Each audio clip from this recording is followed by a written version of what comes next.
Welcome back to Roll for Recipe, the series where the dice are the head chef. I'll roll for ingredients and then make a dish with them. Let's go. Starting off with our D12 restriction roll. That's a 3 for specific cuisine. And which cuisine are we cooking? That's a 2 for Mexican.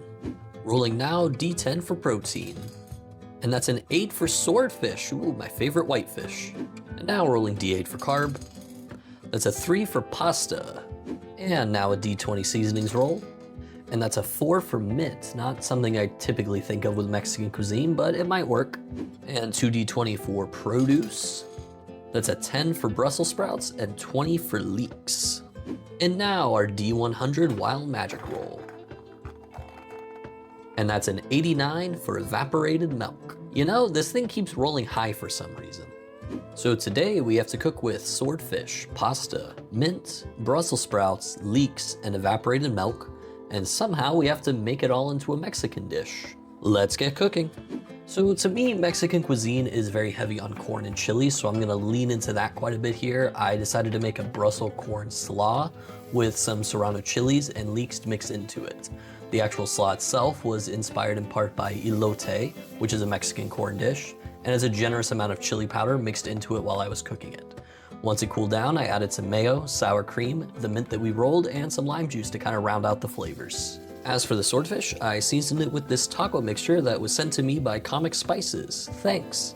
They're a spice blend company that makes some various low sodium blends such as this, barbecue rub, steak rub. Check them out at comic_spices on Instagram. Also, I feel like I should say that they didn't pay me to say that, they just sent me some spices and I do like them.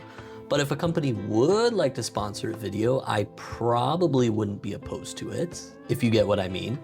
Anyway, for the pasta, I decided to do a mac and cheese type blend using evaporated milk in the sauce and some Oaxaca cheese. All right, getting it plated up now, and it definitely looks like a winner. All right, everything smells pretty good, so let's see how it all tastes. Cheers. That mac and cheese base tastes really good. It tastes like a good mac and cheese. The swordfish is cooked perfectly and that spice blend worked really well on it. I think I could have added a little more salt. It was a low sodium mixture.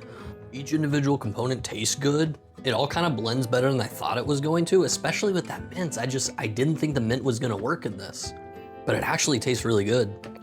And with that, I'm gonna give this one an 8.8 out of 10, and I'm gonna call it Mac and Blade.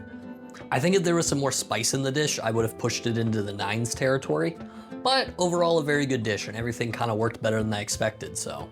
As always, thanks for watching, remember to like and follow, and I'll see you next time.